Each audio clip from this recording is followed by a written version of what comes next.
आज हम लोग झारखंड अधिविद्य परिषद द्वारा जो इतिहास की परीक्षा हुई थी उससे संबंधित आज हम लोग उसके प्रश्नों उत्तरों को आज जानने का प्रयास करेंगे इस वीडियो की सहायता से।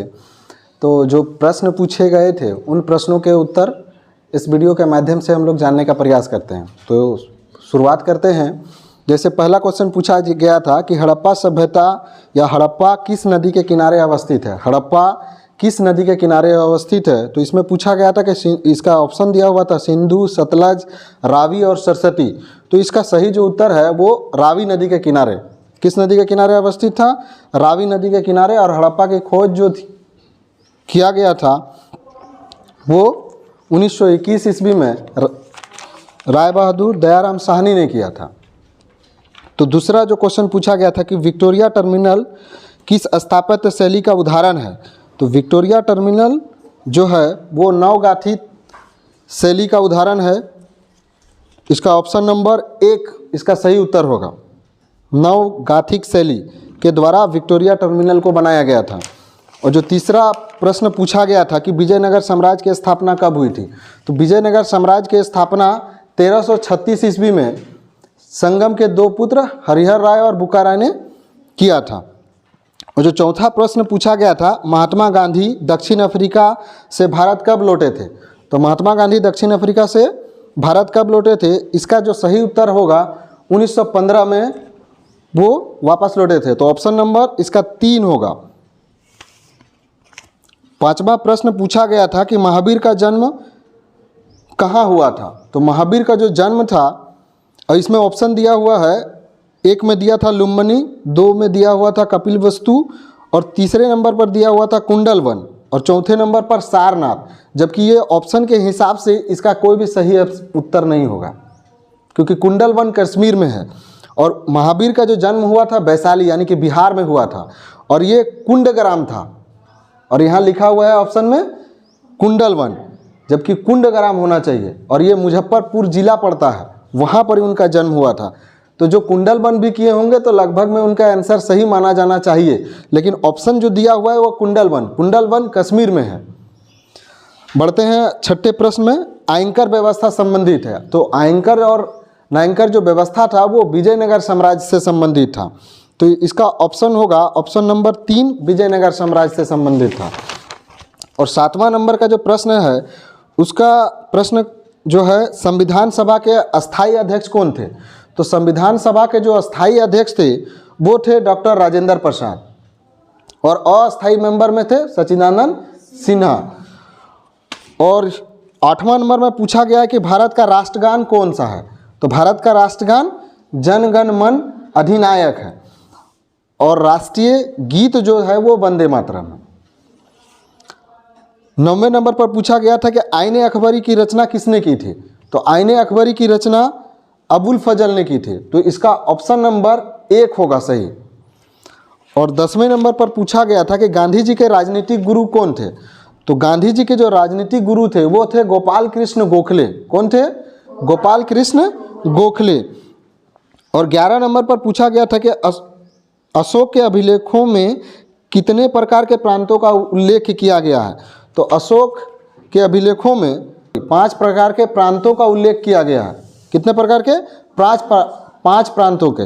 उसमें थे उदीच्य, अवंती, कलिंग, दक्षिणापथ और प्राच्य। ये 5 थे जिसकी राजधानी थी उदीच्य की राजधानी थी तक्षशिला, अवंती की राजधानी थी उज्जैनी और कलिंग की राजधानी थी तौसाली और दक्षिणापथ की राजधानी थी स्वर्णगिरी और प्राच्य की राजधानी थी पाटलिपुत्र।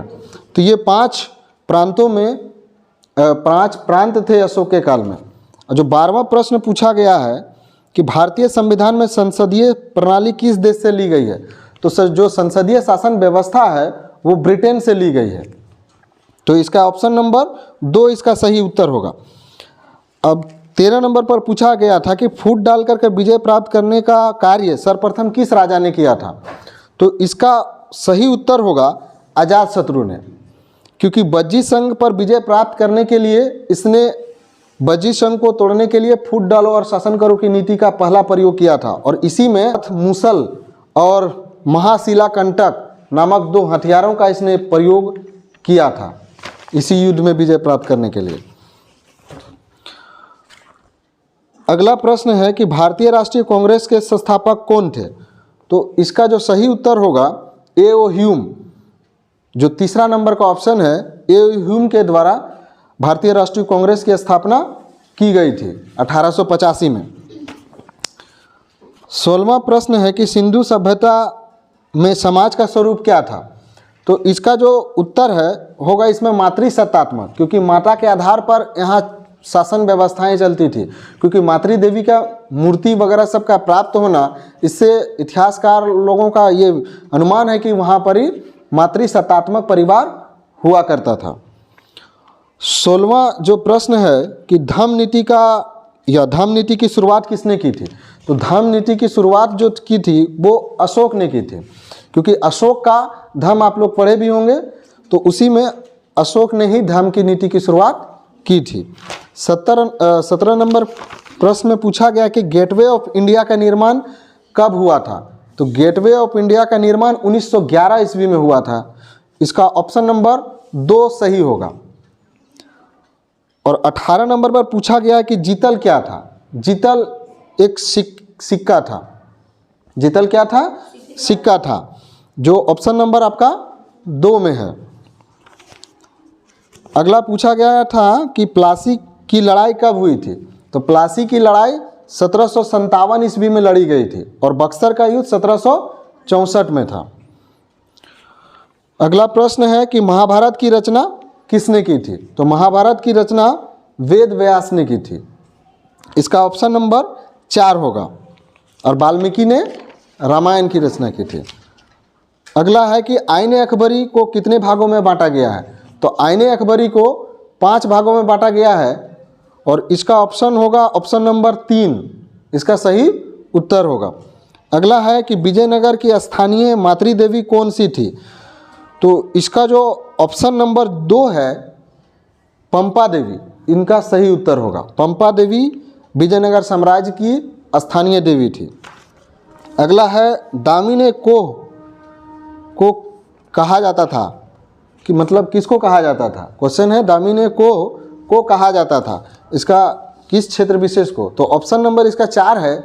संथाल परगना क्षेत्र विशेष को दामिनी के नाम से जाना जाता था। अंग्रेजों ने उस एरिया विशेष को, क्षेत्र विशेष को, जो पहाड़ी इलाका था, राजमहल के पहाड़ी इलाकों क्षेत्र विशेष में संथालों को बसाने के लिए इस स्थान विशेष को अक्षित किया था। उसी को आज संथाल परगना के नाम से जाना जाता है, जो दामिनी के नाम से जाना जाता था पहले। ठीक है, आज का संथाल परगना दामिनी है। भारत में प्रचलित सती प्रथा का उल्लेख किस विदेशी यात्री ने किया है? वर्नियर ने भी किया था, लेकिन सबसे पहले अल-बरूनी ने किया था। किसने किया था? अल-बरूनी ने। अगला प्रश्न है कि बंगाल का विभाजन कब हुआ था? तो बंगाल का विभाजन 1905 में हुआ था। अगला प्रश्न है फोर्ट सेंट जॉर्ज की स्थापना कहाँ हुई थी? तो इसका जो उत्तर होगा, इसका उत्तर होगा मद्रास में। इसका ऑप्शन नंबर 4 सही होगा। और फोर्ट विलियम की स्थापना कलकत्ता में हुई थी और फोर्ट सेंट जॉर्ज की स्थापना मद्रास में हुई थी। ये सेंट जॉर्ज के नाम पर रखा गया था। अगला है ऑपरेशन पोलो के द्वारा किस देशी रियासत को भारतीय संघ का अंग बनाया गया था? पोलो ऑपरेशन के द्वारा किस देशी रियासत को भारतीय संघ का अंग बनाया गया था? तो इसका सही उत्तर होगा हैदराबाद। हैदराबाद में ऑपरेशन पोलो चलाया गया था, जिसके तहत हैदराबाद को मिला लिया गया था, क्योंकि हैदराबाद के निज़ाम इसमें मिलना नहीं चाह रहे थे। तब ऑपरेशन पोलो के द्वारा 13 सितंबर 1948 से लेकर 18 सितंबर 1948 के बीच में हैदराबाद को मिला लिया गया था। और भारत का अंतिम वायसराय किसे माना जाता है? तो इस प्रश्न का यदि देखा जाए तो इसमें हो जाएगा वो लॉर्ड माउंटबेटन थे। तो स्वतंत्र भारत के यदि पूछा जाएगा तो लॉर्ड माउंटबेटन होगा। लेकिन स्वतंत्र भारत के प्रथम कौन थे भारतीय? तो राजगोपालाचारी, और जो कि लास्ट रहे। अगला प्रश्न है, करो या मरो का नारा किसने दिया था? तो इसका सही उत्तर होगा महात्मा गांधी जी ने करो या मरो का नारा 1942 में भारत छोड़ो आंदोलन के समय दिया था। काला कानून किसे कहा जाता है? जो काला कानून था ये रॉलेट एक्ट को कहा जाता है। 1919 में जिस कानून को पास किया गया था। भारत आने वाले पहले यूरोपीय कौन थे? तो जो सबसे पहले यूरोपीय थे वो थे पुर्तगाली। 1498 में वास्को डी गामा भारत आए हुए थे और उसके बाद ही पुर्तगालियों ने यहाँ भारतीय धरती पर कदम रखा था यूरोपियों के द्वारा। तो सबसे इसका ऑप्शन होगा ऑप्शन नंबर 4 पुर्तगालियों ने। अगला है कि मुगल कालीन चित्रकला किसके शासनकाल में चरमोत्कर्ष पर पहुंची? तो इसका सही उत्तर होगा जहांगीर के काल में। जो चरमोत्कर्ष था वो जहांगीर के काल में था। तो इसका ऑप्शन नंबर 3 सही होगा इसका। अगला है त्रिपिटक साहित्य किस धर्म से संबंधित है? तो त्रिपिटक धर्म जो था वो बौद्ध धर्म से संबंधित था। त्रिपिटक जो था सूत पिटक, विनय पिटक और अभिधम पिटक, ये बौद्ध धर्म से संबंधित पुस्तकें थे। अगला है कैप्टन हॉकिंस किस मुगल दरबार में आया था? किसके मुगल दरबार में आया था या किस मुगल दरबार में आया था? तो इसका जो सही उत्तर होगा वो जहांगीर के काल में। विलियम हॉकिंस नाम था उनका और ये कैप्टन थे। हेक्टर नामक जहाज के वो कैप्टन थे, इसलिए कारण से उसे कैप्टन हॉकिंस कहा जाता था। तो ये जहांगीर के दरबार में आए थे। और गांधी इरविन पैक्ट कब हुआ था? अगला जो प्रश्न है गांधी इरविन पैक्ट कब हुआ था? तो इसका सही उत्तर होगा 1931 में। अगला है कि 1857 का विद्रोह कहाँ से प्रारंभ हुआ था? तो इसका जो सही उत्तर होगा वो मेरठ से। 10 मई 1857 में इसकी शुरुआत हुई थी। नैनार संत पूजा करते थे। दक्षिण भारत में नैनार और अलवार संत हुआ करते थे। नैनार संत जो हुआ करते थे वो शिव के उपासक थे। तो इसका सही उत्तर होगा 1 नंबर शिव। और जो अलवार हुआ करते थे वो वैष्णव के उपासक हुआ करते थे, तो विष्णु को की उपासना करते थे। और अगला प्रश्न है दांडी किस राज्य में अवस्थित है? तो दांडी गुजरात में अवस्थित है। यहीं से आपका साबरमती आश्रम से लेकर के दांडी तक की यात्रा महात्मा गांधी ने की थी। अगला है जजिया कर किससे लिया जाता था? तो इसका भी ऑप्शन में गलत थोड़ा लिखा हुआ है कि जैसे कि पहला ऑप्शन है व्यापारियों से, सैनिकों से, तीसरा है बुद्धिजीवियों से और चौथा में लिखा है धिम्मियों से। जबकि यहाँ धिम्मी नहीं होगा, यहाँ जिम्मी होगा। गैर मुसलमानों को जिम्मी कहा जाता था। तो ये ऑप्शन नंबर 4 इसका होना चाहिए। जो जिम्मियों से ये वसूला जाता था जजिया। तो यहाँ लिखा गया है ऑप्शन में धिम्मियों से। अगला प्रश्न है जो 40वां है, अंतिम प्रश्न है, हाथी गुफा अभिलेख किससे संबंधित है? तो हाथी गुफा अभिलेख जो था वो खारवेल से संबंधित था। कलिंग के राजा खारवेल ने इसे लिखाया था, हाथी गुफा अभिलेख। अब जो शॉर्ट प्रश्नों में कुछ प्रश्न पूछे गए थे, जैसे मोहनजोदड़ो का शाब्दिक अर्थ क्या है? यह किस भाषा का शब्द है? तो मोहनजोदड़ो का शाब्दिक अर्थ होता है मृतकों का टीला और ये सिंधु भाषा का एक शब्द था। खानका, जो सूफी संत लोग जो गृह विहीन हुआ करते थे वो उनके रहने के लिए जो आवास होता था उनको कहा जाता था खानका। अगला है गोपुरम, जो मंदिरों का जो प्रवेश द्वार होता था जिसको सजाया जाता था उसको गोपुरम कहा जाता था। मंदिरों को एक सजाने की एक कला थी। प्रवेश द्वार को तोरण कहा जाता था और गोपुरम उनकी एक विशेषता थी। अगला है कि हुमायूं नामा की रचना किसने की थी? तो हुमायूं नामा की रचना गुलबदन बेगम ने की थी। उसकी बहन, हुमायूं की बहन ने की थी। और संथाल विद्रोह के प्रमुख नेताओं के नाम लिखे कहा गया था। तो संथाल विद्रोह में सिद्धू, कानू, चांद, भैरव ये 4 भाई, फूलो और झानो भी थी। तो इसमें से प्रमुख नेताओं में से सिद्धू, कानू, चांद, भैरव लिख देने से सही आंसर हो जाता। आईने 10 साला प्रणाली के प्रतिपादक कौन थे? तो आईने जो 10 साला है ये जो अकबर के वित्त मंत्री थे टोडरमल, इसने इसकी शुरुआत की थी। अगला है इंडो सारासेनिक स्थापत्य शैली का भारत में 2 उदाहरण थे। इसका जो 2 उदाहरण है, गेटवे ऑफ इंडिया और होटल ताजमहल, ये 2 उदाहरण है इंडो सारासेनिक से स्थापत्य शैली का।